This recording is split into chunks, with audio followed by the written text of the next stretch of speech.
Hello, everyone. Welcome to episode 3 of the Runners Interview. Thank you to everyone who tuned in to episode 1 and episode 2 with Alan and Wendy. They were actually two of our moderators from the running community group.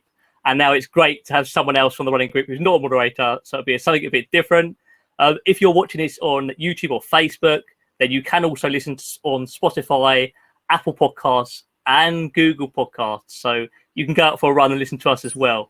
But I'm very pleased to bring along Callum Wicks from the running community group. Callum, hello. Hello, sir. How you doing? Yes, how are you, mate? I'm good, thank you. Yeah, not bad. Yeah, no, I'm good. I'm good, thank you. Yeah, not bad at all. Not bad. Excellent. Have you had a good day? Yes, yeah, not bad. Yeah, just standard day. Working from home, like many of us, I'm sure. So just plodding along through that, getting used to what is now seemingly the new normal. Just cracking on with that. What about yourself? Yeah, not too bad. I'm to and from the office. I'm only about 24 minutes drive away from the office. But yeah, nice. It's not too bad. It's kind of, we're all walking around with masks on and so on, but it kind of feels normal now. But yeah. Restrictions are starting to lift, so hopefully, hopefully things will get back to normal. Yeah, absolutely. Anyway, mate, we'll get straight into it, Callum. Can you tell us a bit about yourself? Yeah, so as you've already said, my name's Callum, from a little place called Essex, as I'm sure everyone's heard. I'm predominantly insurance underwriter by day, trying to be a runner when I can. So I work normally in the city for an insurance company, as I say, do underwriting. Obviously at the moment, sort of based from home, so luckily I've got a little bit of space out here actually in the conservatory where I've set up a little sort of makeshift office. So yeah, just doing that by day. For all my sins, I'm a football fan. Not overly happy by its return, I must admit, by being an Arsenal fan. So, but we'll this is a common theme, really. But we'll jump over that. I've got to enjoy the game straight after this. So here's hoping. Good luck. You'll need it. What else? Massively into music. I think it kind of runs through me as much as blood does, really. I don't know where I'd necessarily be without it, really. By choice, I'd say I listen to kind of heavy metal, rock, punk rock, and all those kind of similar genres. I'd like to be one of those people that says, "Oh, I can listen to anything," but no. I can't. There's some stuff that I just really can't put up with. But that's kind of my music of choice, and believe it or not, it actually does kind of calm me. Some people listen to it and it's like, oh, bloody hell, but I find it quite relaxing. So that's kind of my music. Gaming, massive gamer. PS4 predominantly, although I'm lucky enough to have a Xbox One as well for some of the other games. What else? Other than running, I guess in my spare time I'm trying to ply my trade as a kind of aspiring author, writing short stories at the moment, predominantly, but it's all part of the practice towards eventually working towards a novel, which I have got planned out, probably more so than anything else, really. Start, middle, end, characters, plot lines, and everything else. But I'm quite a way off being ready for that yet. Married, 6 years now. I've got 2 kids, 4 and 2. So that brings its challenges, as I'm sure many of our group members can attest to, and yourself, I understand. Of course. I think that's, I think in a nutshell, that's pretty much it. Yeah. Oh, thank you very much. Yeah, we won't talk about Arsenal because we know what's going on with them at the moment. On that, the better, I think.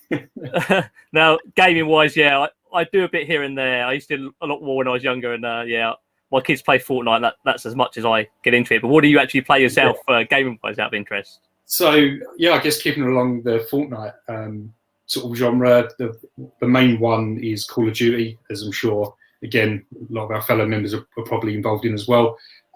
That's my kind of chill out of an evening. Once work is done with and sort of the kids are in bed, myself and a couple of friends will jump online and sort of cause havoc in that game. The only other game I'm playing at the moment is sort of an acquired taste, I guess, but seemingly pretty popular, is one called The Last of Us.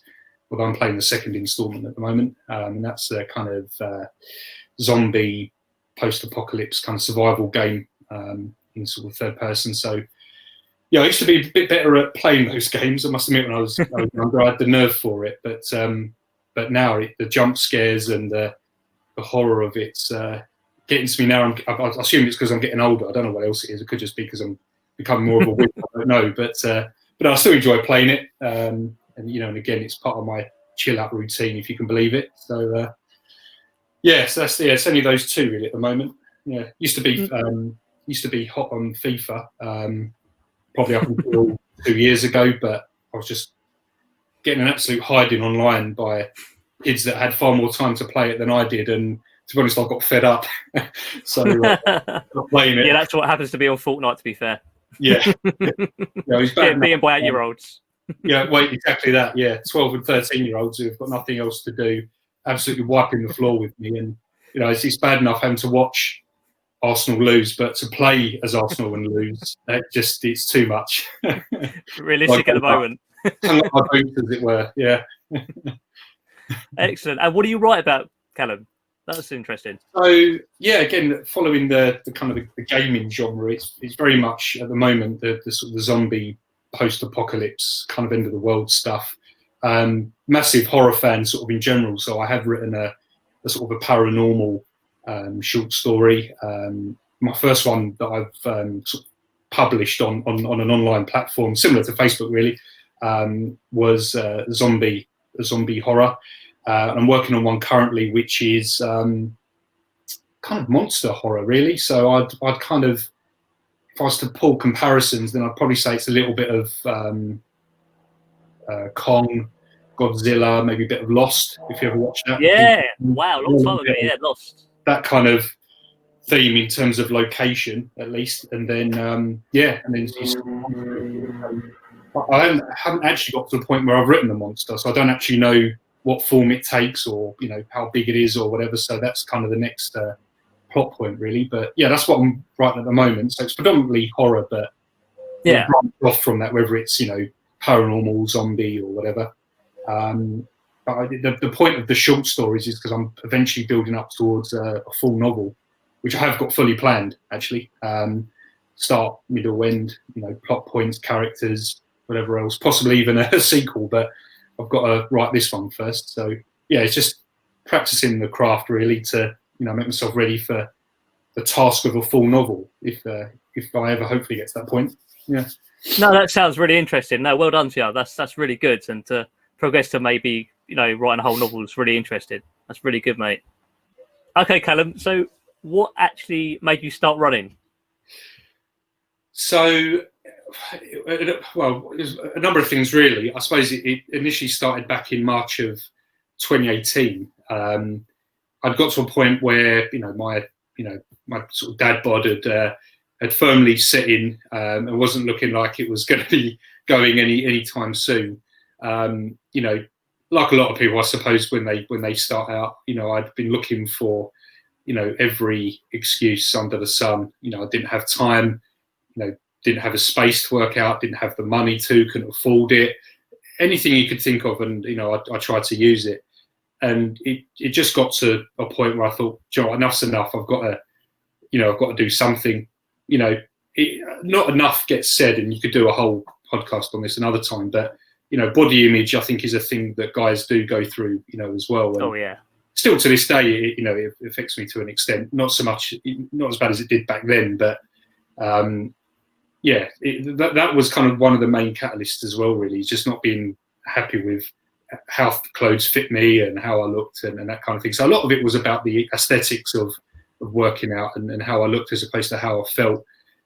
Physically and mentally, because again, it had quite a mental impact on me with regards to like mental health and stuff. So there was a number of reasons why I needed to, light a rocket up my backside, for want of a better phrase. And he was just coming up with ideas really of what I could do. Now, if you'd spoken to me prior to 2018 and mentioned, why don't you take up running? I probably couldn't have thought of anything worse, aside from maybe the row machine, which I still detest to this day. And so yeah, it just wouldn't have been at the top of my list really. But interestingly enough, a colleague of mine who I still work with to this day actually was stuck in a similar sort of rut. Wanted to kind of, I don't know, lose weight or get in shape or whatever her reasons were. And again, it was finding something that she could stick to. And I identified with that because I was in the exact same sort of position.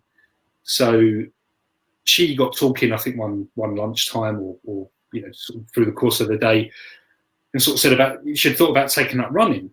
And I think I might even have scoffed at it at that point and thought, oh no, I can't do that. No. And then the more, I sort of thought about it, I thought, you know what, the only real sort of free time that I had was my lunch break. Yeah. And even to this day, I'm still quite bad for not allowing myself to have a lunch break. And so I thought, well, that's an hour a day where I can do something. I only have to run for, 20, 30 minutes maybe. So I thought that's plenty of time. I had showers in the building at work. So, I had somewhere to change and shower. So again, that removed one excuse.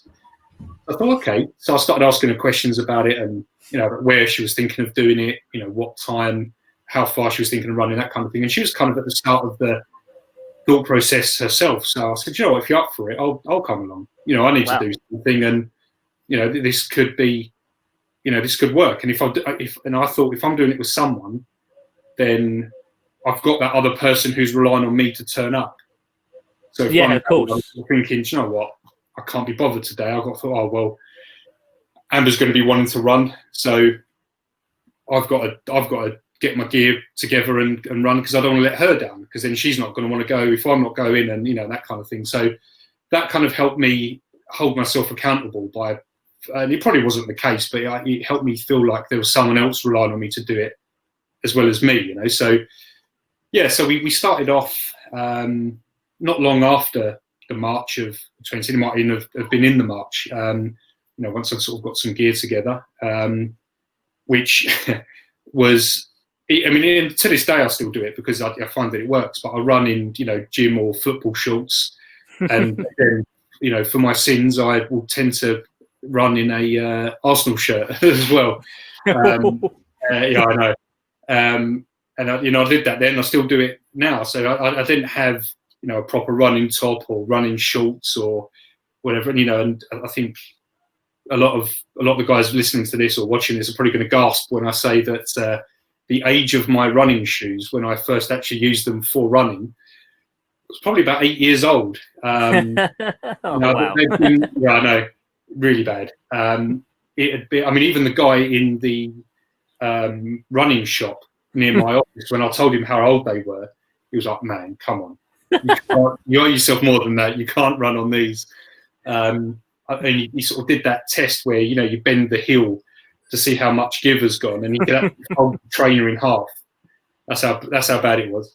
But for me at the time, it wasn't about having all the gear and looking the part or, fitting some kind of perfect image of what a runner should look like. For me, it was just, if I've got the basics that I can just get myself out there and go, then that was kind of all I needed. And that's what I did have. The trainers had been treated to indoor gyms, so weight work, maybe the odd cycle, cross trainer, or treadmill.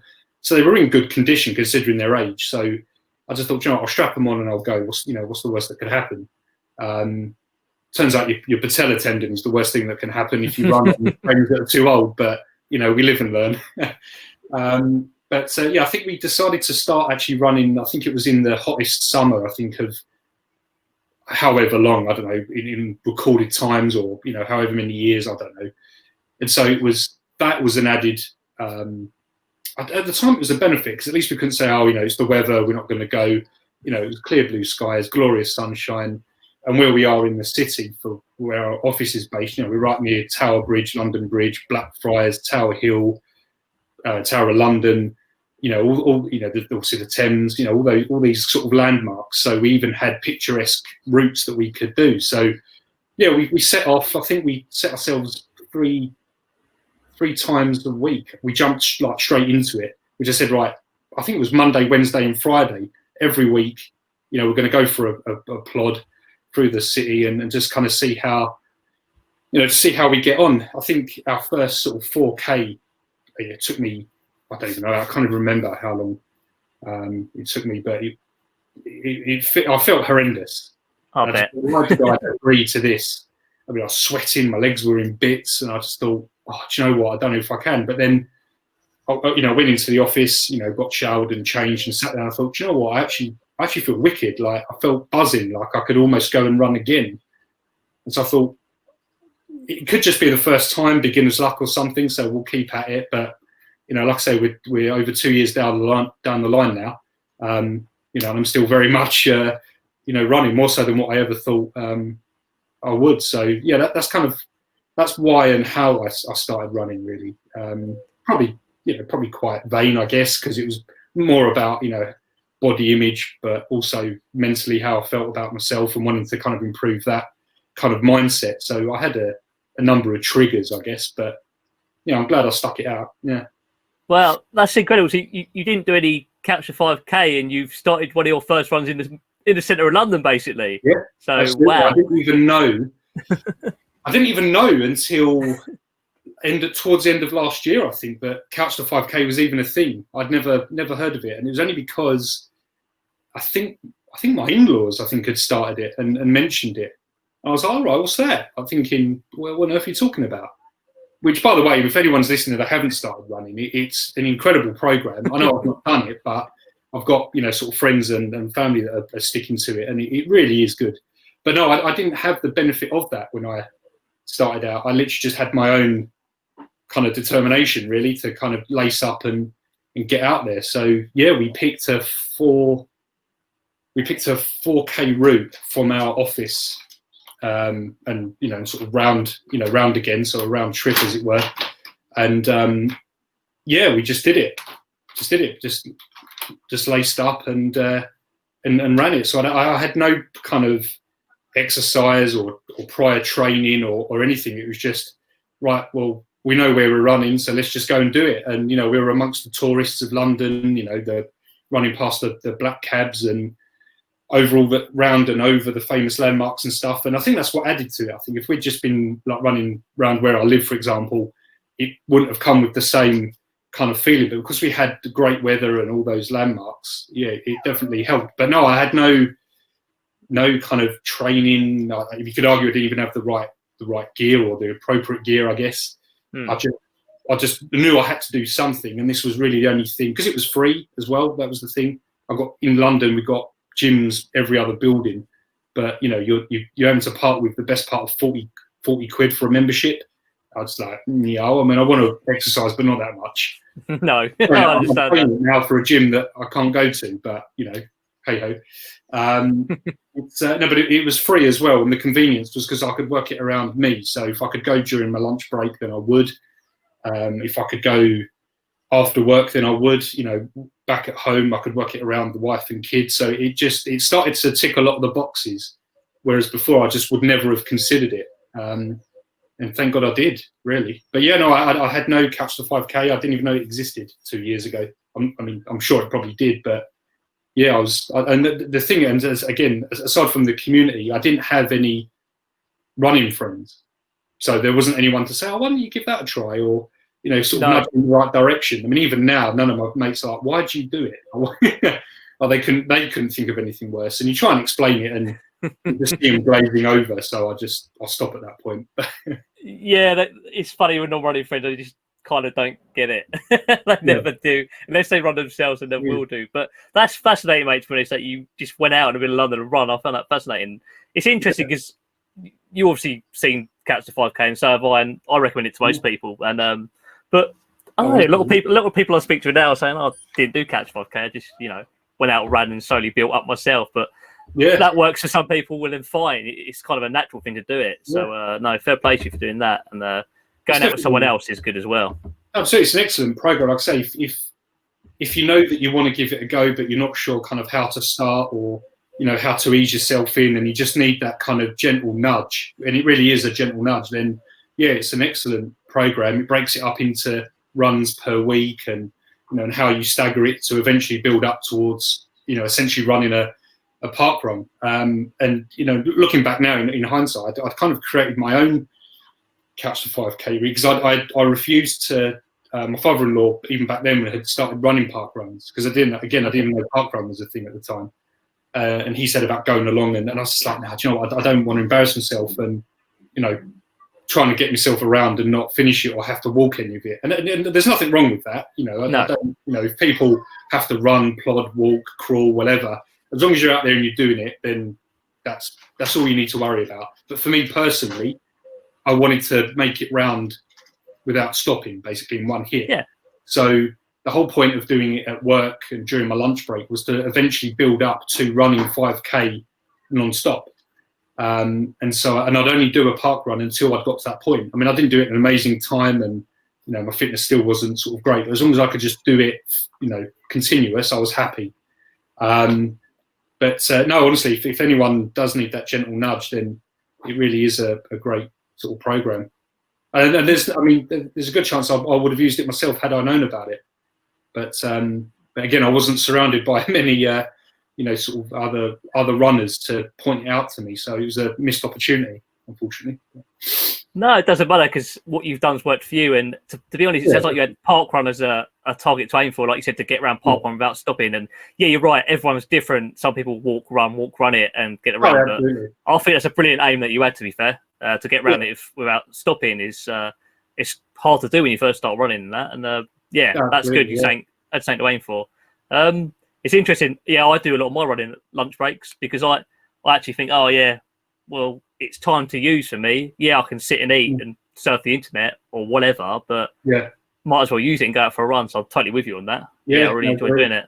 I mean, I wouldn't even. Sometimes I'd give myself enough time to go to the kitchen in the office, heat up my lunch, walk it back to my desk, and basically work through it.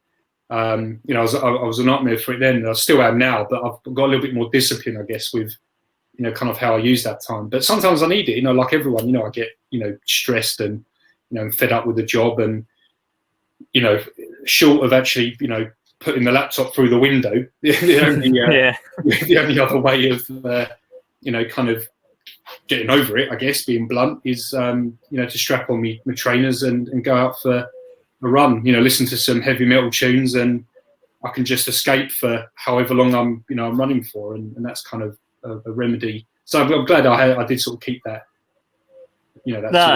That's really good. I love that you actually go out with someone from work for a run, because I jokingly every day nearly say, "So come on, who's coming out for a run?" They're just like, "Don't be stupid." Tumbleweed. Every time. All you can hear is the tapping of keyboards because everyone's just trying to ignore you. It's a nightmare. I mean, everyone sort of says it's a good idea. That, I'd be up for that. Yeah, let me know when you're going. And they're like, "Oh, I'm going somewhere. Are you up for it?" "Oh, no, I can't. No, I can't." Or "I've got a meeting," or there's some excuse. I'm like, okay, fair enough. But do you know what? Aside from park run, I've not actually ever run with anyone other than myself. I'm a lone runner for the most part.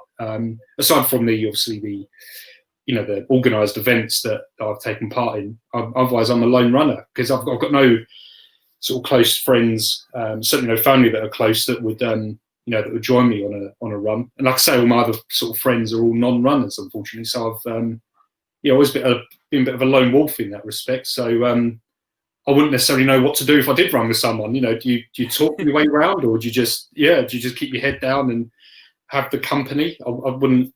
That would be alien to me. And there's people out there who probably only ever run with other people, but for me, that would be quite an alien experience, really. Yeah, it's strange. When I first started running, I eventually joined a running club, and I ended up running with people obviously in the running club. And I was like, do I chat to you? Do I just run and not say anything? I even thought, am I breathing too heavy and stuff like that? And exactly. I think I annoyed a few people in a way as well. But what I did enjoy, I mostly run alone all the time now, to be honest with you. But what I did enjoy, I do still have a few running friends who I speak to, and I pace them on 10K and half marathon distances.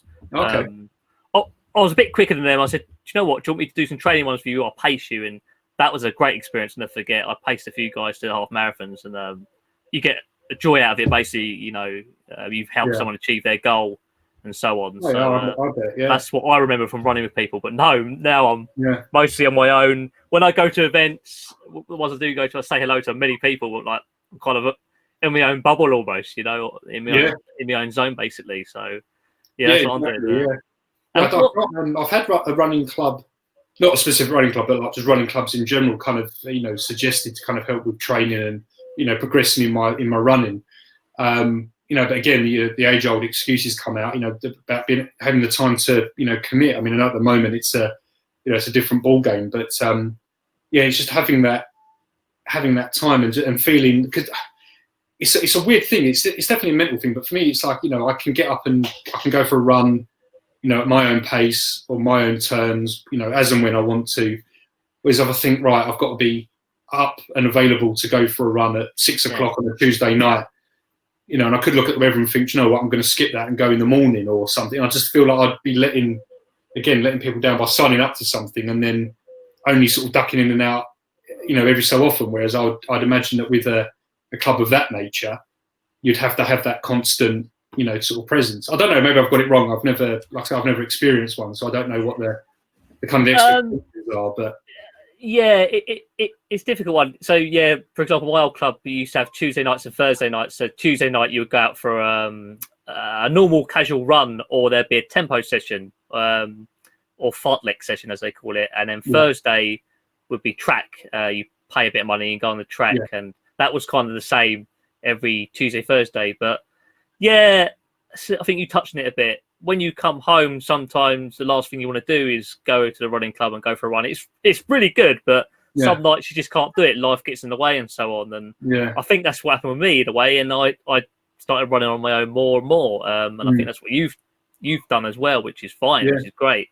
Like I said, lunchtimes I run on my own. So running clubs are amazing, really good. I say to most people, join it, but at the same time, I suppose like the running community where you've got an online virtual club, so to speak, it's really helpful as well. If you can't got the time to be a part of the running club, then this is the next best thing, or if not, sometimes I think it's even better. So because you're not, it's the best of both worlds, isn't it?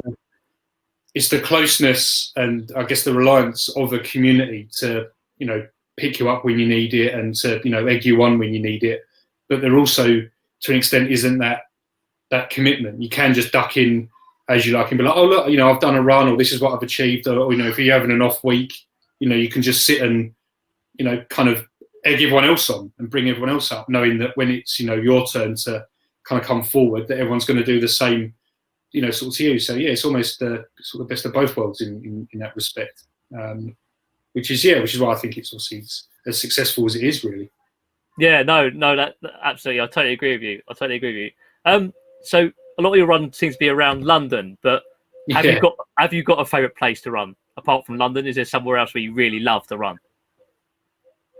I don't. Not one kind of single place, I guess, because London's different. I mean, it's great when the weather's nice and you're pumped and you're up for it. It's a great place to run, but for the scenery and the views and kind of the distances and whatnot. But you've also got to play a bit of tourist dodging, and it's my fault because I can only go out at the peak times when tourists are going to be out and about, which is lunch times. And if the weather's nice, people are obviously going to flock to, tourist locations. So it's kind of on me. But when you find that most of your energy is taken up by darting in and out of, sort of crowds or having to drop into the road to avoid people, it does kind of, sounding, like a selfish runner, I guess, it does kind of ruin it. I'd love to get up to London now, actually, when it's absolutely quiet. Just have to play a route completely deserted, like a 28 days later type vibe. That'd be quite good. To give a try. I might even try and do it before everyone is back out of lockdown, maybe. But yes, no, I don't. I suppose I'm sounding quite spoiled, I guess, because there probably are people that aren't able to run around the sort of the sites that I am in London. So I should probably be more grateful. And I do enjoy it. Don't get me wrong; it is a great place. But I don't know. For running for me, I guess it's a necessity. Do you know what I mean? So I run. It's not a necessity. I run because I kind of have to, but also because I want to. So I don't think I'm going to go out for a run and I'm going to go to this place. I just think, right, I need to run 10 miles. Where does that take me? And I kind of map where I need to go and make sure that it's a round trip. So I start and finish at home.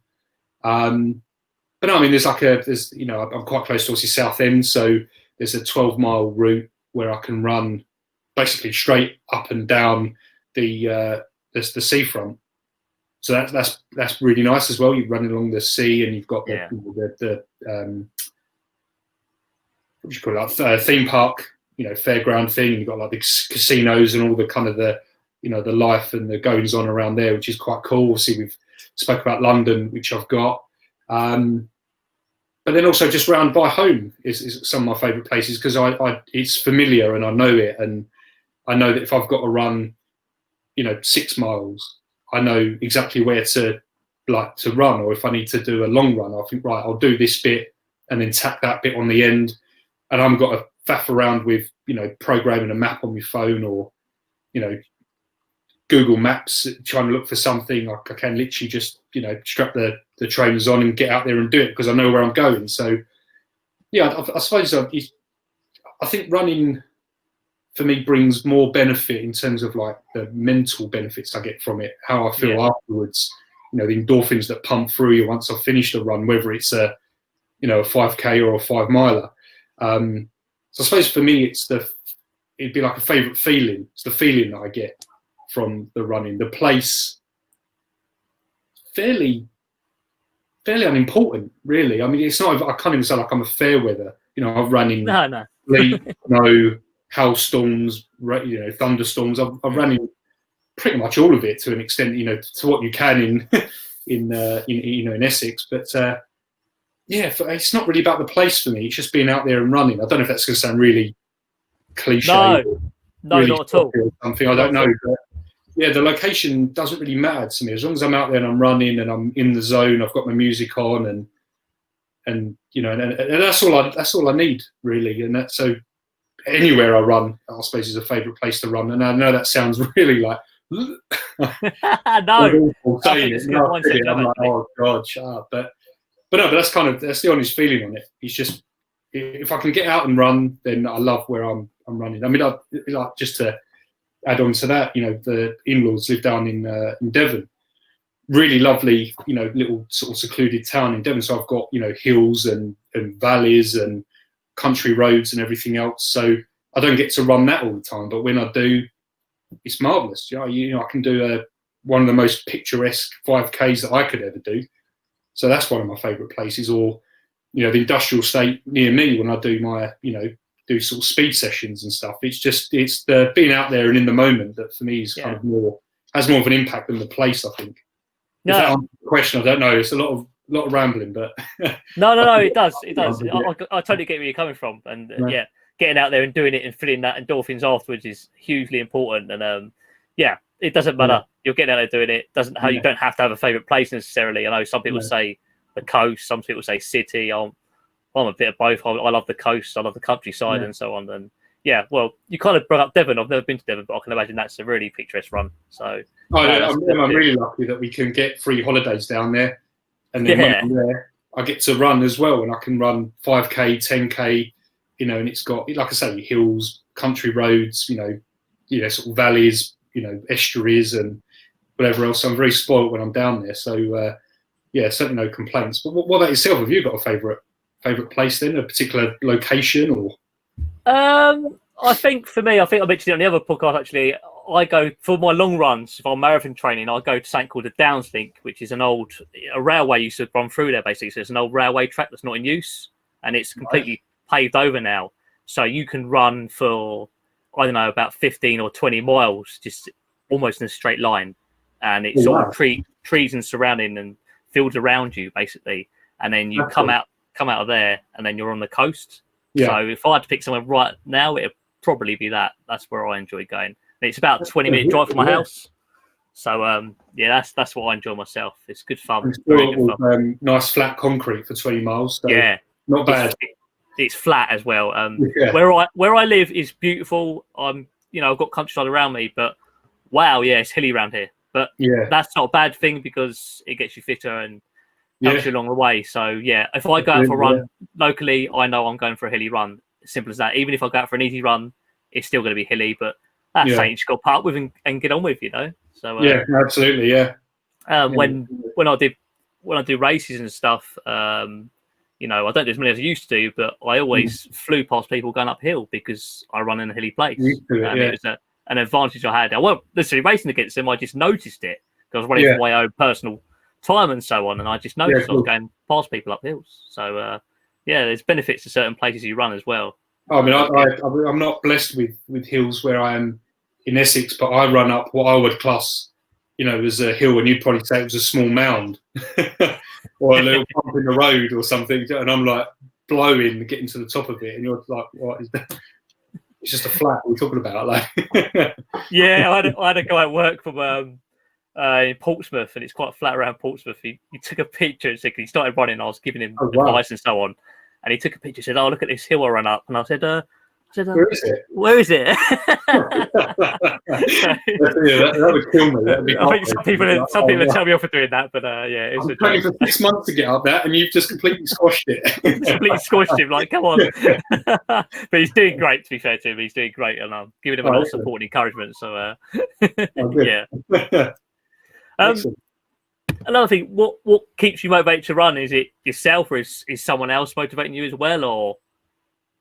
No, I'll probably be being unfair to people. I don't know, but I wouldn't say there's anyone else because, like I say, I haven't got any runner friends. You know, just get the violins out. I've got no runner friends, so I run on my own. So I've only really got myself to kind of motivate, and I've only got myself to hold accountable. You know, so you know that's why I'm, you know, much to the annoyance of my non-runner friends. That's why I'm quite active on my Instagram, because I will post similar to the stuff that I've shared in the community on Facebook. Actually, just a post about a run, whether it was good or bad, you know, the ups and downs of running and that kind of thing. And the main reason why I do it is just to hold myself accountable. So I just think, right, you know, I've got into a habit of running 3 times a week. You know, I need to make sure I post something 3 times a week to show that I am still running and I haven't fallen off the wagon or anything like that. So, you know, as bad as social media can be sometimes, that's one of the positives that I get from it, is that, and that's just based on how I use my profile on Instagram, but it's to just hold myself accountable, really, and just kind of push myself. So I guess, like I touched on earlier, I guess it's the mental health aspect of what keeps me motivated, because I'm, you know, sometimes I can sit and think, you know, I really cannot be bothered to do this run, regardless of the distance. But then I'll just try and think about how I feel after it.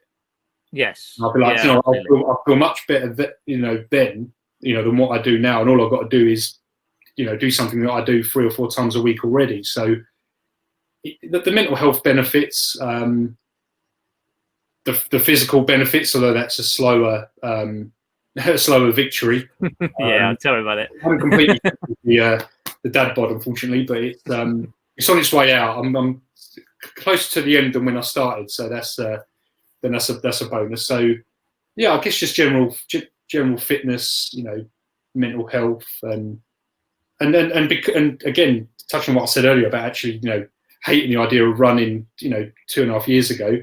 I actually enjoy running now. So sometimes I do actually look forward to, you know, getting out and running, a bit of, you know, fresh air in my lungs, change of scenery. You know, it's one of the only times now I actually get a chance to listen to my music, because I can assure you, my wife and kids aren't the same taste of music, unless the you know, Disney princesses put a metal band together.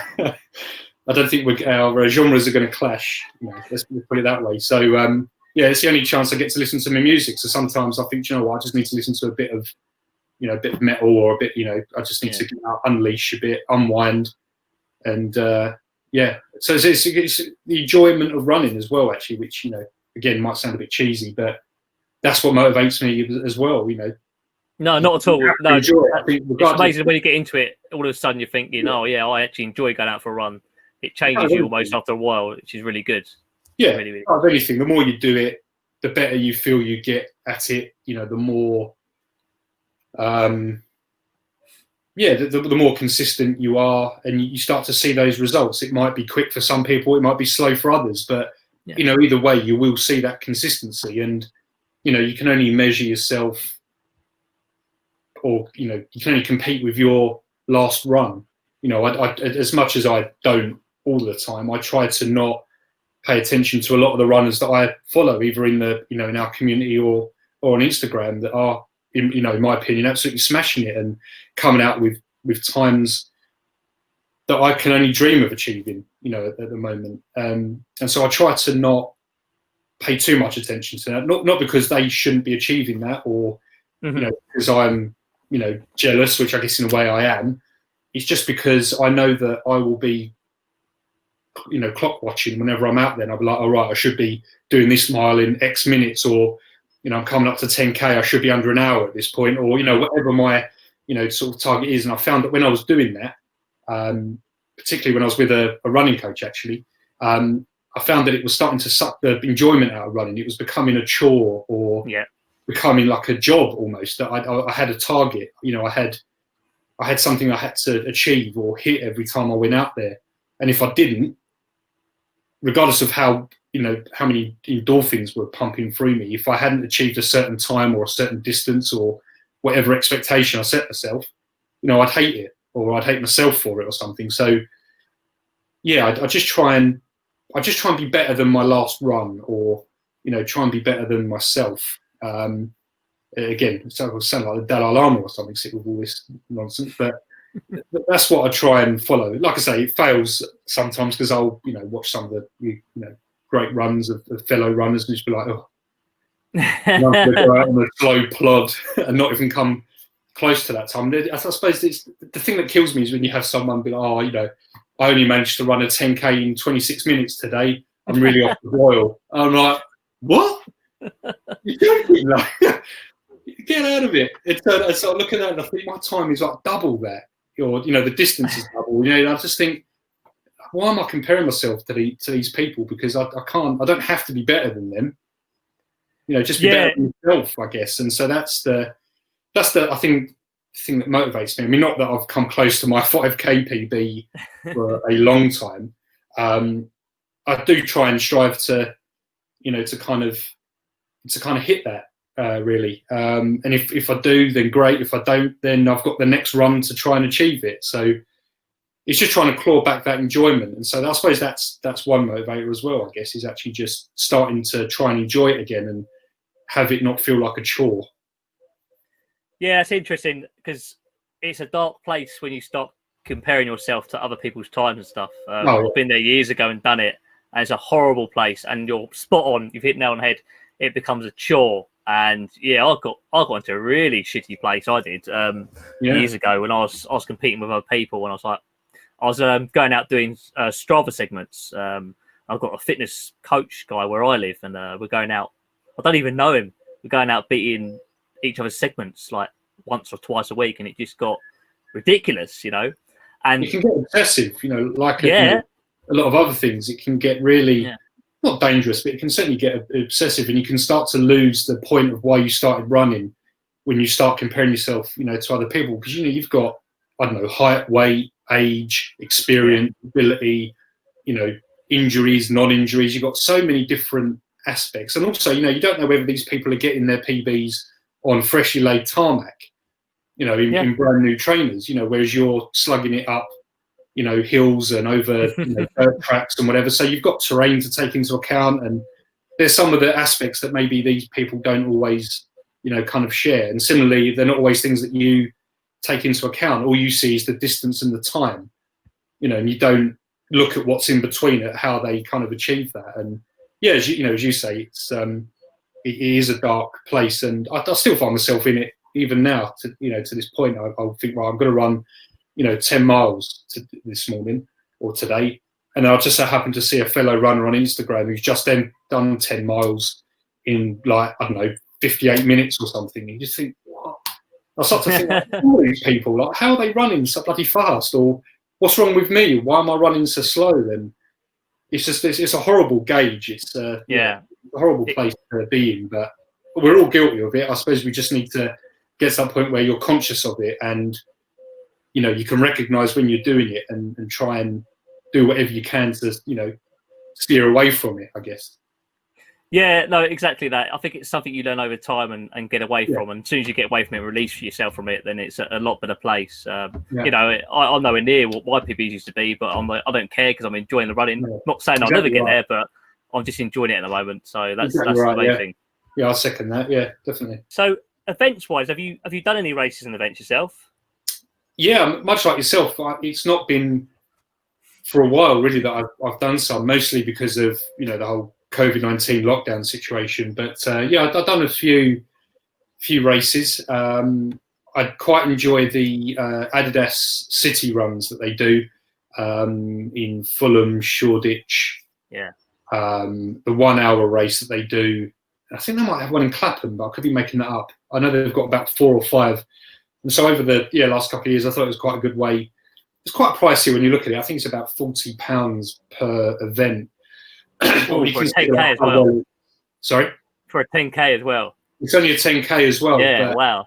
But for me, they run really well. Yeah. They're perfect locations in the city. You know, water stations. Even got music stops. I think it's the Shoreditch one. Some guys have got like a big armored Hummer type thing that they've converted into like a DJ stand. Awesome. And he's parked along the route, pumping out tunes and whatever. Not to my taste, of course, but it's all part of the it's all part of the the atmosphere and stuff. And they have I don't know what they call them, like cheer stations or whatever, of groups of people cheering you on. And because you're running through residential areas of London, you've got people out there in their dressing gown and their mug of tea at 9 o'clock in the morning cheering you on and whatever. And I don't know, it's just you get a nice medal and a race t-shirt, and which is the holy grail for runners, isn't it, in any event. So it might be a bit steep for what it is, but I think when you consider where it is and what you get out of it, not just the medal, but the enjoyment and for me the convenience, because it's less than an hour on the train for the most part, and I can be at any of the locations. And so I enjoy them. I haven't done any this year, unfortunately, because I think most of them were eventually cancelled before I could sign up. But last year I did, I think, 3 of them, if I remember rightly. Okay. So I've done those. I've done some local ones, like Colchester Zoo near me does a 10K, which is really good. You sort of start and end in parts of the zoo, but then go round, the sort of mostly flat country roads in Colchester. It's really good. And I've done some half marathons as well. My very first one was the Royal Parks half marathon. Oh yeah. That came with sort of a couple of firsts, really. It was my first half marathon in terms of a timed, organised event. I'd covered the distance as part of my training, but never in an actual event. It was also subsequently the first time that I'd ran for a charity as well. So that to date would probably be one of my favourite races, just for that, because of you're running through beautiful parts of London. Every area of the sort of the balustrade was just heaving with people cheering you on, even if they had no idea who you were. If they saw your name on your bib, and I'm sure and everyone in the community will know, they'll shout out your name and cheer you on. Yeah, absolutely. Because I was running for a charity, there were spots along the route where people that were from that particular charity had banners and clappers and whatever, sort of cheering you on. And I got talking to probably more people on the start line than probably the amount of people I talk to in real life. Yeah, it sounds about right, that, to be fair. Yeah, you have no idea who these people are, but they just say good morning, how you doing, how you feeling. People were sharing out, gels and, drinks and, whatever else that people needed. It was just a real kind of, it was just a real good vibe. And, I was buzzing before the race had even started, really, just because you get sucked into it all. So I think it helped that it was probably my first event. So I was just in awe of the size of the crowd and the amount of runners that there were, and just kind of what scale the event was on. But unfortunately I didn't hit the PB or the target that I'd set myself, and this is all about setting myself targets and stuff, and then beating myself up for not hitting it. So like any good runner, as soon as I'd finished the race, I booked up my next half marathon because I was determined to beat it. So I didn't give myself any time off as such. But no, there was another one, and I can't for the life of me remember the location, but it was one of the Remembrance Day half marathons, and it's on a disused army barracks. So you're running around like the actually on the runway and around the airfield and everything on a barracks. Out in Essex. Kind of couldn't tell you the location. I should have googled it, shouldn't I? Really. So that was and that was the next half marathon I did, where I eventually hit the target I'd set myself of running it in sub 2. So okay, on the second attempt, which I guess could be worse. So I was quite happy with that. But again, that was, we were spoiled with that one because it was not perfect concrete, but it was flat tarmac or concrete. It was in a figure of 8 type route. Okay. The only downside is that it was freezing cold. Like there was literally ice on the floor. The puddles had frozen over. On the grass, a chill in the air. Like it was horrible. There were times in the car with the heating on. I just thought, shall I bother? I'll just drive home and say that I've done it. But no, I dragged myself out of the car and went and did it, and that was a really good one. So yeah, I'd say that probably the Royal Parks half marathon. The short answer. Yeah, I haven't. My favourite, but again, I just enjoy any event just because of the buzz and the medal at the end of it. So it feels like your run has been worthwhile. So again, I've still only 2 years into my running journey, so I've still not experienced all the races and events that are out there. So I've got a limited pool to pick from, but yeah, probably the Royal Parks, I'd say, because it was my first. Yeah, I've heard great things about Royal Parks. I haven't done it myself, but yeah, people said it's really good, really well organised, and just a nice route as well to go around. So that's one I'd like to do actually one day, to be honest. That sounds good. Yeah, no, it's really good. Yeah. Oh, decent. Well, you've done quite a few, to be fair. Yeah, well, I suppose, yeah. If you speak to my wife and you look at the stack of medals that I've got, and be like, you've done loads of events, but again, in comparison to others, I've probably not even scratched the surface really with the number that I've got. So yeah, I always say my wife says that. Funny enough, I said, "Don't know what you're talking about. I've only done any." Yeah, I know where you're coming from with that. What have you got any future running goals you set yourself at all? I know you're obviously going out and enjoying yourself. Obviously, that's the main reason, the most important reason. But have you got any goals you're thinking of in your head? Yeah, so I've again, like many of us that are probably in the community, I had signed up to do the Brighton Marathon back in April, which was obviously postponed. Which at the time, I've got to be honest, I was probably different to a lot of the runners out there. I was actually really happy that they had postponed it because my training hadn't gone the way that I wanted it to. I wasn't in any sort of condition that I would have expected to be in at that point. I don't think I think I'd run one 16 miler, and that was it. So I was all, aside from obviously the people getting ill and all that stuff, of course, I was, sort of sitting there, fingers crossed, thinking, please postpone, please postpone.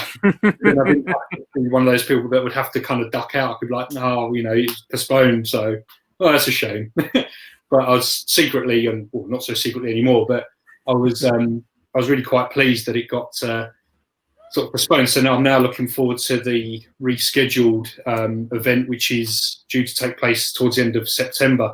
Although, to be honest, I think the way it's going, that's probably going to get cancelled as well now. I think it was shared in the community earlier. I think we've lost another half marathon that was due around the same sort of time. I know London's still planning on going ahead at early October, isn't it? I think. Yeah, London's a really strange one. It's early October the 4th. Now I was going to run London in April, obviously, and they sent an email out in April saying, "Can you please let us know if you're doing it or not?" So I feel like they were trying to gauge how many people they would actually have. Yeah. Was it if worth they did it on October? Yeah. Was it worth doing? Yeah. I decided a week after, I'm not doing it in October. I'm postponing it till next year. I'm deferring my place for next year. And the reason why, to me, is because they might try and run it. they'll try and do some sort of social distancing where it's 1 meter and something. But for me, London is a bucket list run. It's certainly my bucket list run. That and Great North Run. I want. It might sound greedy to some, I don't know, but I want the full experience of that crowd because I've done. Well, I'd be totally the same. Yeah. And that's what I thought. No, I'm not fucking around. I'm moving it. My training was okay. It wasn't the best training block I've ever done. It was on par with what I've done before, I suppose. But I was getting there. But I almost wasn't disheartened about saying no. Do you know what? I'll defer it to next year. Gives me a bit more time to train, and I want that special feeling from the atmosphere, really. And as I say, I'm glad it wasn't just me who was differently kind of pleased that. I mean, for different reasons, admittedly, but yeah, I was glad that it was able to be kind of postponed. I mean, my training is kind of more on track than what it was back then. You know, I've still only done. I mean, to date, I've only done half marathon distance, but I've got 10 plus weeks to kind of gradually bump that up to the 18 or 20 miler that they suggest doing, in kind of preparation.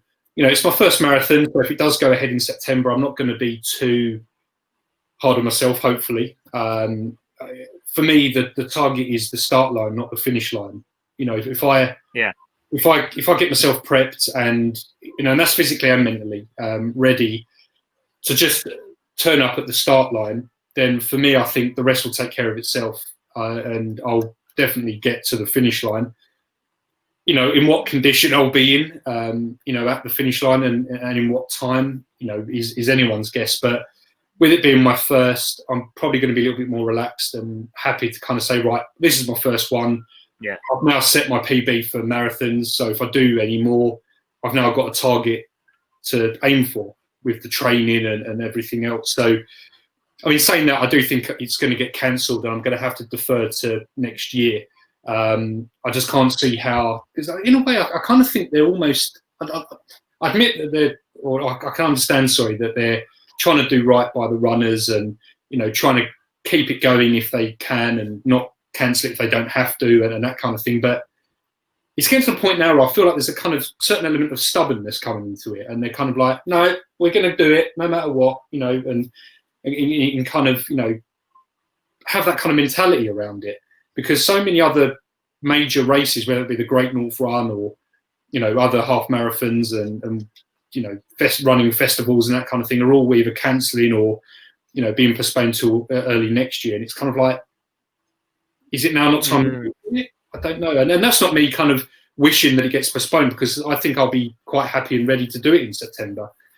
I just think, much like you with the London experience, how different is it going to be, and is it going to tarnish the experience? Because they're now, I think the rumours for London isn't that they're going to stagger the start times, so there'll be like a certain amount of people at each time to try and, kind of split it up. But then, how are they going to manage the crowds?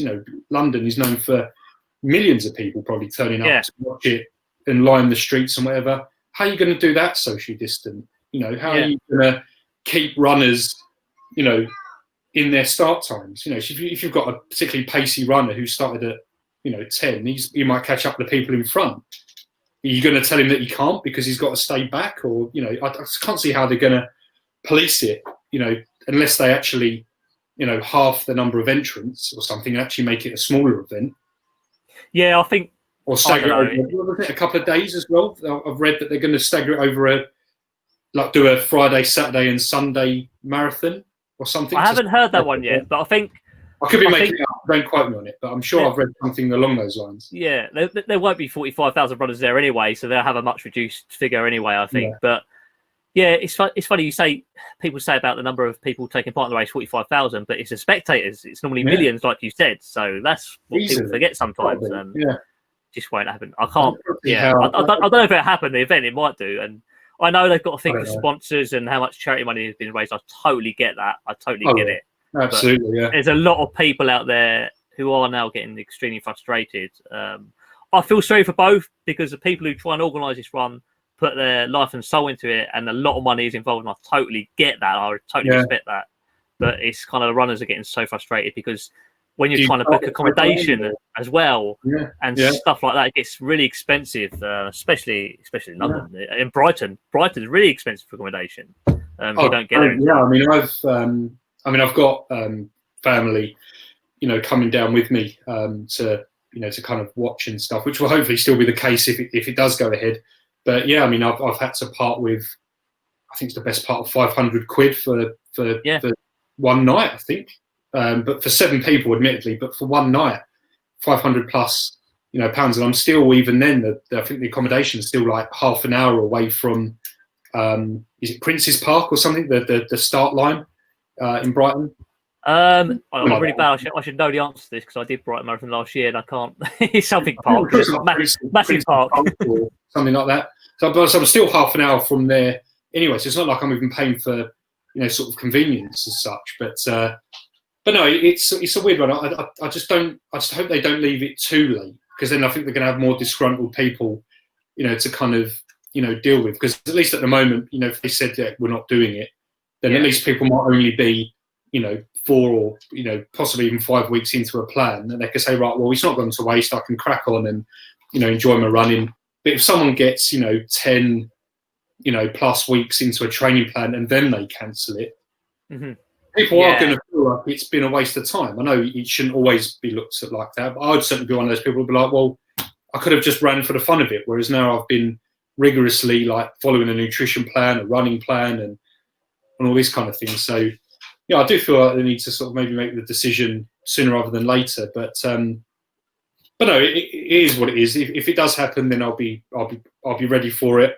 Yes, I'll head down there and run the best that I can run. And worst case scenario is that it will be a learning curve, and it will be my next sort of PB for hopefully future events. But no, that's the only real goal at the moment. Long term, I'm not even bothering really, because who knows whether running events are going to be able to carry on. How are they going to carry on? Is it going to change the face of running? Are we going to want to take part because of how different they are? I think there are so many variables. I'm not even bothering sort of thinking about it. Brighton's the only one in my mind at the moment, because I've got it booked and paid for, and at the moment it is still going ahead. But yeah, anything beyond that, nothing. I'll just that makes sense. That makes sense. I think that's a good mindset to have at the moment as well. I've written off this year. I'm like done with it. I'm running to enjoy it, and that's what I'm keeping to. But I wish you the best of luck with Brighton anyway. If it does happen, and obviously wish you the best of luck for next year, because I did it last year, and I can assure you it's absolutely amazing atmosphere, Brighton. Absolutely amazing atmosphere. The whole marathon village just lights up the place, and people are out along the whole course. I think there's there's a quiet bit when you go towards the power plant. I think it's mile 18 or 19, but that's got crowds all around it now. I heard about this. Apparently, it's the worst. From what I've heard, it's the worst part of the route because of the gets you up to the power plant, and then so I don't know. Also, I've never run it, so I don't know. But it's something to do with that part of the route that is the hardest part of the whole thing, apparently. So yeah, I think it's because you're getting to mile 18, 19, and you're coming up to the bit where lots of people hit the wall. When you get to mile 20, it happens to a lot of people. I don't think when you're running up to a boring power plant it helps, but I didn't think it was that bad, to be honest. And prior years to that, it was quite quiet around there, spectator wise. But now for me, it looks like it's really improved. It really improved. I didn't find it boring, that bit. I know a lot of people warn me about it. I didn't really see I didn't have a problem with it at all. Well, I mean, like I said, I've ran 16 miles, which for me to date is the furthest I've ran.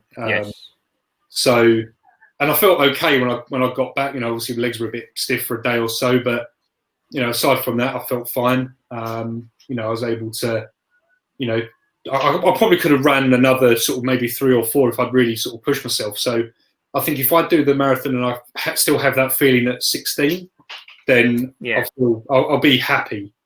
Definitely. If anything to go wrong after that, then it's kind of stuff I've not experienced before. So it's going to be part of like hitting the wall and hitting the 20-mile, mark and that kind of thing. But I'll be in trouble if anything happens before 16 miles. Because in your brain you'll be like, oh god, I've still got quite a way to go. So and that's when I'll be relying on the crowds and other runners and stuff, which I'm sure will all be there to kind of happen anyway. But no, in short, what I say, short term is Brighton. If that happens, then great, and I'll I'll tackle that and then assess kind of what happens kind of after then. But no, I've got nothing long term. If it does get cancelled and I have to run it next year, then yeah, I'll write off this year and just continue running for the enjoyment of it and kind of leave it at that. Really, I think it's dangerous to kind of set any real goals in terms of events and stuff, because no one knows whether we're still going to be running them, whether it's this year, next year, or sort of whatever. So yeah, I think the main goal is just to ensure that I still enjoy running and can still get out there, and my knee is in still one bit that I can still run, and that's all I'll sort of really focus my efforts on really at the moment. Yeah, 100%. No, it's all about just running and enjoying it at the moment. And races, just if they happen, they happen. They'll take care of themselves. We're lucky. Really. They'll take care of themselves. Exactly that. We all know that we can run, whether it's fast, slow, walking, plodding, or whatever. So if an event happens, we all know that we can turn up and do it. Yeah. And that's the best we can do, I think, at this moment. Yeah, absolutely. You know, as runners, I'd say we're quite bad at putting pressure on ourselves anyway. You know, in terms of covering certain distances, having certain gear, running it in certain times. You know, I don't think we need to add events to that when it's completely out of our control. No. So I'd say just kind of put it to one side as much as you can, really. No, that's a good way of thinking. I like it. I like that. I've got some quick fire questions to end it. So okay. you might remember some, you might not. Do you know your PBs? Yeah, roughly. Not to sort of the second, but I think my 5K to date is, I think 24 minutes and 4 seconds. I think something like that. Awesome. 24 and 3 for 5, which I'm nowhere near at the minute. I'm probably about 4 or 5 minutes slower than that at the moment, but yeah, I'll get back there one day. Yeah. 10K, I think my 10K is about 53 minutes, 53 and something for 10K. And then half marathon is I got it by the skin of my teeth. I think it was like 1:57 because I wanted to do sub 2. Sub 2, yeah. And so I did. Yeah, it was 1:57 and something. And so yes, they're my PBs. Obviously, marathon is to be confirmed. Yeah, well, wherever you get a bit of PB for the marathon, so there you go. Yeah, but that's awesome times. No, well done, and to get under that 2 hour mark for the half's really good. Yeah. So goal for a lot of people, and it's brilliant. That's really good. I mean, I do try and set myself a 10-mile PB. I don't know why, but I try and, especially at the moment, because that seems to be the average distance that I'm hitting. Okay. As part of my training. Yeah. And it's been the most consistent distance I've done as my long run every Sunday. But I try and do 10 miles within an hour and a half. That's really good. I've been just over that, so I've not been too devastated. But I try and do it in under an hour and a half. So I think if I can do the first 10 in under an hour and a half, then I've got a little bit more leeway when I do the next 10. So I'm sort of working towards trying to figure out whether I can do, because my own PB for marathon is sub 4. Okay. The first one I think might be a bit adventurous, so I'm just trying to kind of break it down to see whether it is actually going to be achievable. Yeah. So I've even got a 10-mile PB. I don't know whether that's a thing or. Well, I'll tell you what. Yeah, my favourite distance. For someone else, I always say half marathon, but if races come back to normal and so like we chatted about, if you ever get to do the Great South Run in Portsmouth, there's a 10-mile run. Yeah. And it's bloody brilliant. Absolutely fantastic. That is really, really good. Yeah. Again, massive atmosphere. Well, It goes on Channel 5 as well, and it's huge. A huge event. Really? Wow. Okay. And decent distance. I love a 10. That's the only 10-mile race I've done, I think, and that's really enjoyable. Really enjoyable. I recommend that. Yeah. No, I did actually want to sign up to it again this year, but I think I missed out. I can't remember why I missed out, whether it was because it had sold out or whether it got cancelled because of the virus and stuff. I can't remember now. But yeah, I did have every intention of doing it this year. But yeah, I suppose that'll be, if we can, I guess that might be one for next year. Yeah. Yeah, definitely. Keep it on your list. I've told everyone about that run. I loved it. Yeah. I did it 2017. I did that, and I got a picture with a Duracell bunny as well, so that was fun. Well, go on. I've got things I set myself with PB. Go on, then. What was your time for it? Oh wow, what 10 mile? I don't normally like so much times, but 1 hour 7, I think it was. I got for 10 mile. Wow, okay. Say it like that. I'm sure it was that. But I wasn't even in top form, but I just enjoyed it. Yeah. And I got, Yeah. it's funny enough, I run on my own. I've got with a group of other runners. I just stuck to them for most of the run. But the last 2 miles are killer because you run against the coast, basically against the wind for the last 2 miles. Okay. Absolute killer. So I thought in my head, I'll start out fast then. So the last 2 miles. Make up the time for the first day, yeah. Yeah, it worked. But it was more than time. It's more just an enjoyable race. I did push myself a bit, I must admit it, but it's just so enjoyable. And I was done for after that, I must admit. Absolutely, yeah. I'll look forward to that one then, yeah. Yeah, no, it's decent. Yeah. And what running shoes do you run in?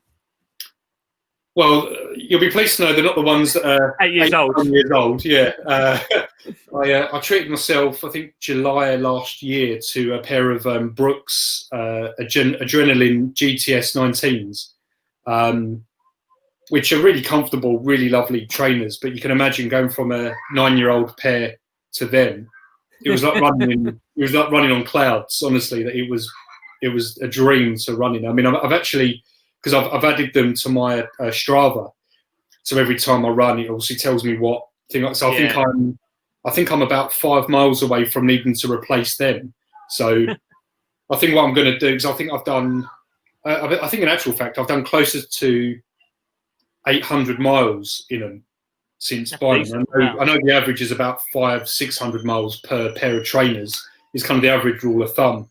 But I didn't add them to my because I got a Garmin for Christmas. So basically everything from July to Christmas, I roughly worked out as what I'd done to work out whether I'd hit the 500-mile sort of target. Sure. I'm probably well over that anyway. But I'm, as per Garmin anyway, I'm about 5 miles away from needing to replace them. So, but what I'll do is I'll probably demote them to just my like park runs and anything up to about 6 miles, and then invest in a new pair sooner rather than later, really. That I'll start breaking in for the marathon for because I won't be able to run in my 19s at the marathon because I'll mess my feet up to no end. So I'll probably buy another pair of the GTS 19s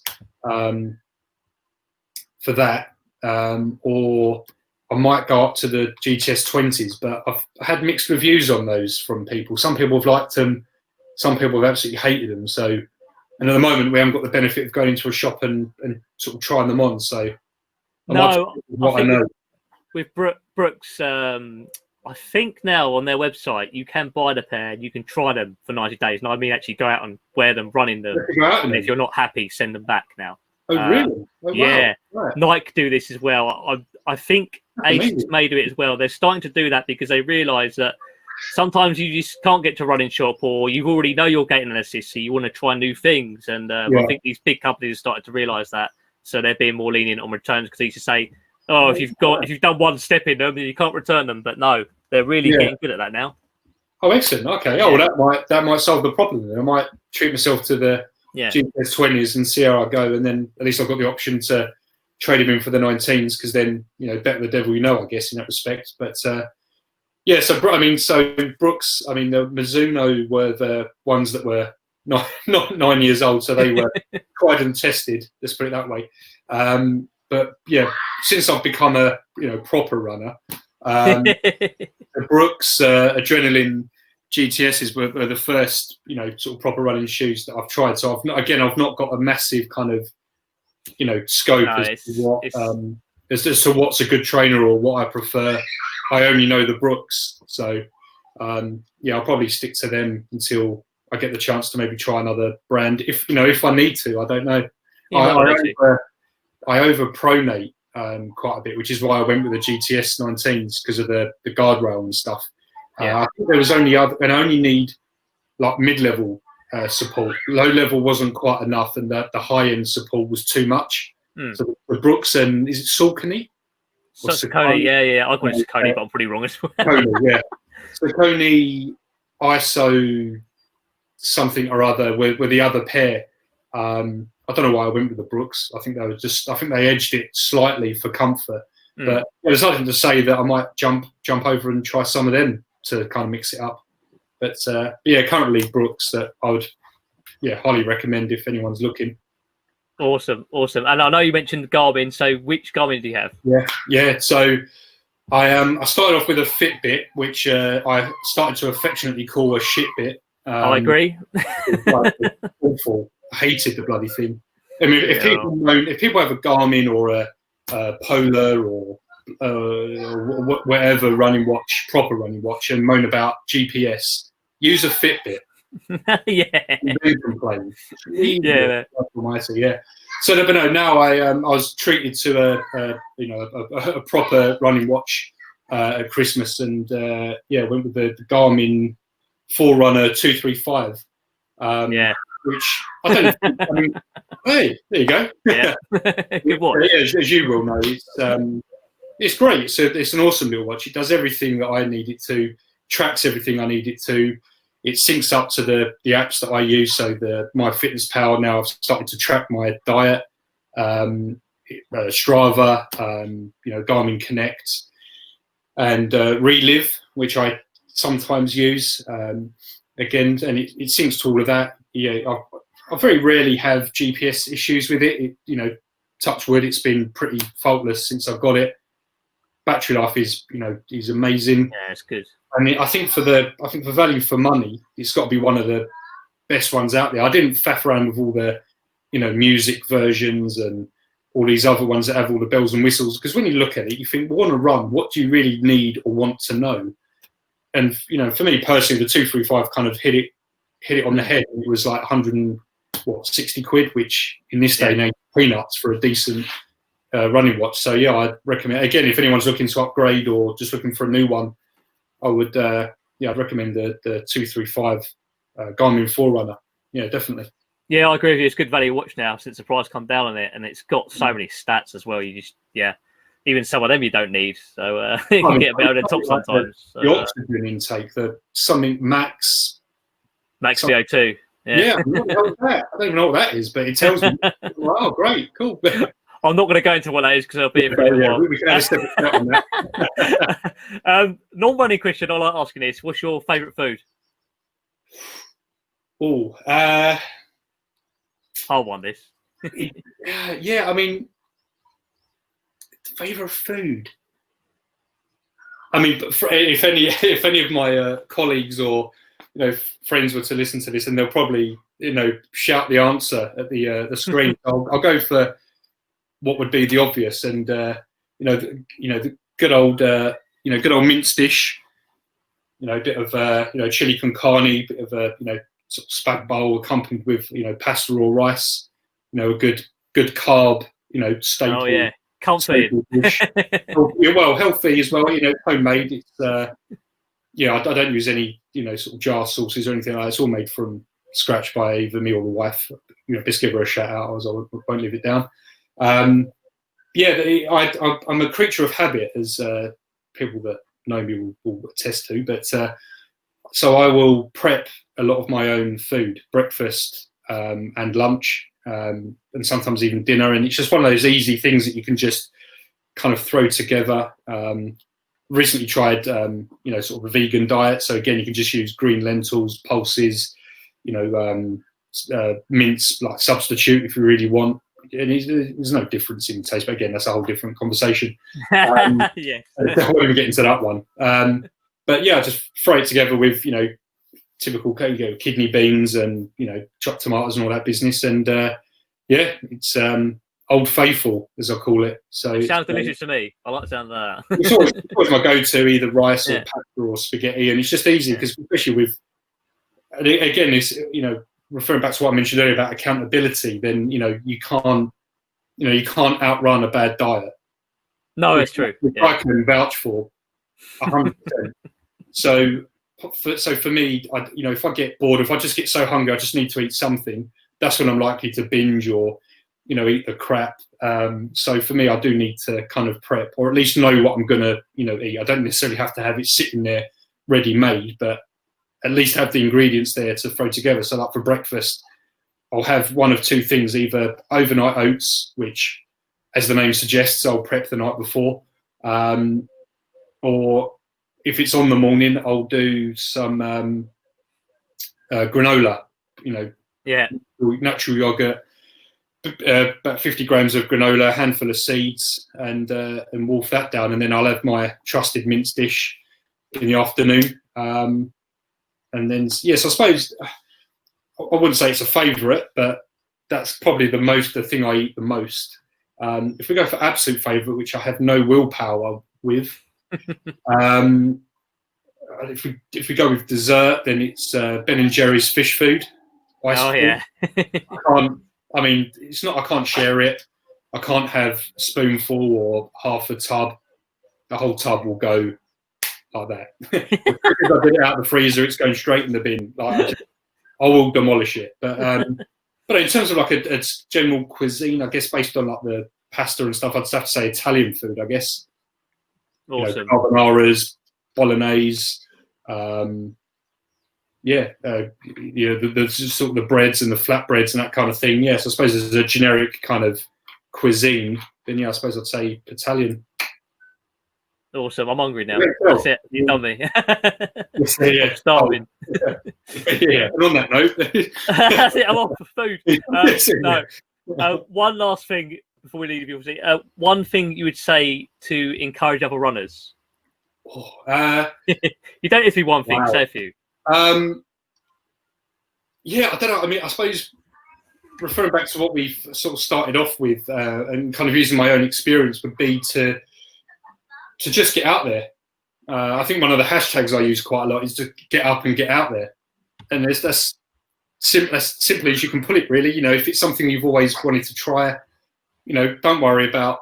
If you've got one runner friends, don't concern yourself with what they're doing. Don't follow any, elite runners. Certainly don't follow, Ketcho or whatever. I'm probably saying his name wrong, but don't follow him. Just get yourself out there. You don't need all the gear. You don't need proper running, because I'd still like running in proper running tops and shorts and underwear and all that business. I'm still, running in this normal stuff that you would probably just have anyway. Yeah. So if it's something that you've thought about, that you want to try, just do it, and you will honestly surprise yourself. I hated running, or the idea of running, before I started 2.5 years ago. Now I can't think of any other workout. I can't think of any other way to exercise, or I can't think of something that I would enjoy as much as I do, with running. I mean, a shameless plug for you, Mark, but things like the running community, for example, is one of the things that I would encourage people to join. If it's not this one, then another one that people might be aware of. And just use other runners that are, in your area or in your situation to kind of feed off and bounce off and just talk about it. Just talk about your running. It doesn't matter how far you run, how fast you run, how slow you run, whether you have to walk a bit, whether, I don't know, you have to hobble, for a mile or whatever. It really does not matter. As cheesy and as cliche as it sounds, I think as long as you just quite literally get up and get out and move one foot in front of the other, then you've already started, and so you've done the hardest bit. And that for me was the hardest bit. Is thinking, I need 600-pound running shoes, and I need a 300-pound running watch, and I've got to buy the right underwear and the right shorts and a proper, I don't know, synthetic,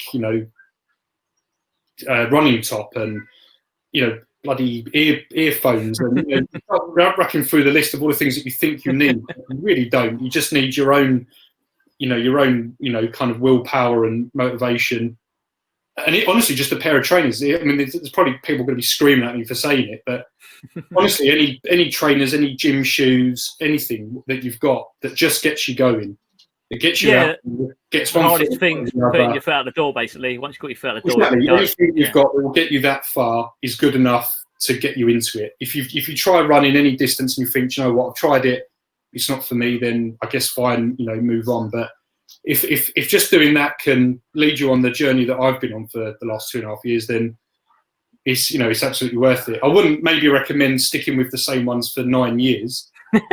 I love that. Just a general tip, if I could give one.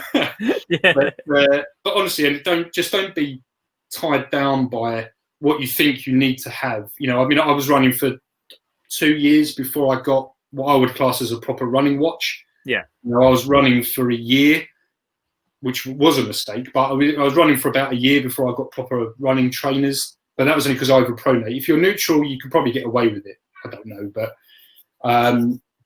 so just don't be held down and restricted by what you think you need to run.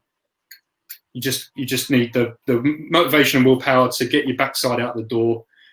You know, if you've got stuff to wear to do that, then you've started, and just go, just crack on and enjoy it. Enjoy it. Don't try not to set yourself targets too early on.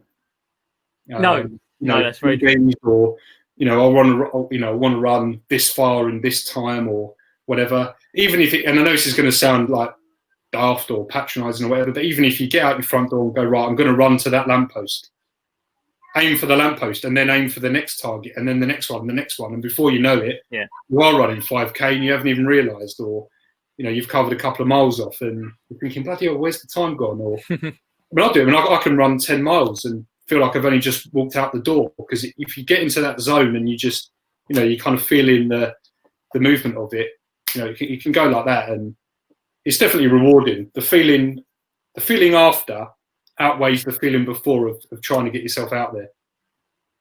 Kind of, for sure. No, absolutely. That's really good advice. That's really good advice. Yeah. No, that'd be my advice. It works for me. I know it's not necessarily going to work for everyone, and I'm sure people are probably going to be spitting at the screen with with what I've said. Everyone's different. Well, Callum, thank you very much for coming on the Runners interview. It is much appreciated. Thank you. Honoured to be part of it. And of course, the best of luck for Brian if it happens. If not next year, best of luck with it. I'm sure you'll do great. Thank you. I appreciate that. No, you're very welcome. I'll take care. I'll see you soon. Yep, see you in the group soon as well. Take care. Bye. Yeah. So thank you everyone for tuning into the Runners interview. That was Callum, and he is from the Runners Community Group himself. If you want to visit our website, do come to www.therunnerscommunity.club. And if you want to find us on Facebook, you can just type in the Runners Community. You'll see us straight away. And the same on Instagram. So I hope you enjoyed it. And hopefully next week we'll be back for more. Thank you very much, guys. And I'll see you soon.